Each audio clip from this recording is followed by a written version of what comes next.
News और मैं हूं आपके साथ श्वेता। तो चलिए रुक करते हैं आज की प्रमुख और बड़ी खबर पर। अखिलेश के लिए और कठिन हो जाएगी पश्चिमी यूपी की राह। 6 साल पुरानी दोस्ती टूटने की कगार पर। भाजपा के साथ रालोद का गठबंधन होने पर लोकसभा चुनाव में सबसे बड़ा झटका सपा को पश्चिमी यूपी में लगेगा। यहाँ रालोद के साथ मिलकर जाट, यादव व मुस्लिम मतों की बदौलत भाजपा को बड़ी चुनौती देने की तैयारी कर रही सपा का गणित गड़बड़ा गया है। ऐसे में अखिलेश के लिए पश्चिमी यूपी की राह और कठिन हो जाएगी। सपा को यह दूसरा झटका लगा है। इससे पहले सुबह सपा भी सपा को छोड़कर एनडीए में शामिल हो चुकी है। सपा अब बदली परिस्थितियों में नए सिरे से पश्चिमी यूपी के लिए चुनावी रणनीति बनाने में जुट गई है। सपा व रालोद की नजदीकियां वर्ष 2018 में कैराना लोकसभा सीट के उपचुनाव में बढ़ी थी।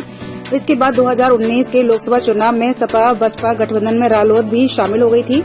विधानसभा चुनाव सपा रालोद ने मिलकर लड़ा। वर्ष 2022 का विधानसभा चुनाव भी सपा व रालोद ने मिलकर लड़ा था। जाट, यादव व मुस्लिम मतों की एकजुटता से रालोद को 8 सीटों पर सफलता मिली थी। सपा भी वहां पर मजबूत हुई थी।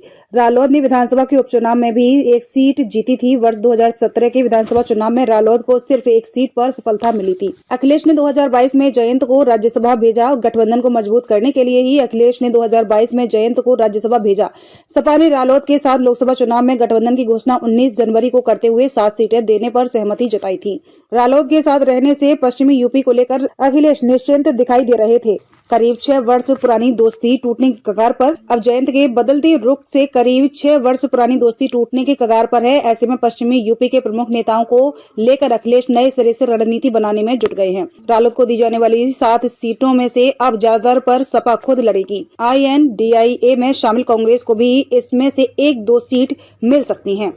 चुनाव के मौके पर आने जाने से फर्क नहीं पड़ता। सपा के मुख्य प्रवक्ता राजेंद्र चौधरी ने कहा कि चुनाव के मौके पर आने जाने से कोई फर्क नहीं पड़ता है। किसान जानते हैं कि उनकी हितैषी पार्टी केवल सपा ही है। चौधरी चरण सिंह के विचारों को मानने वाली पार्टी सपा ही है।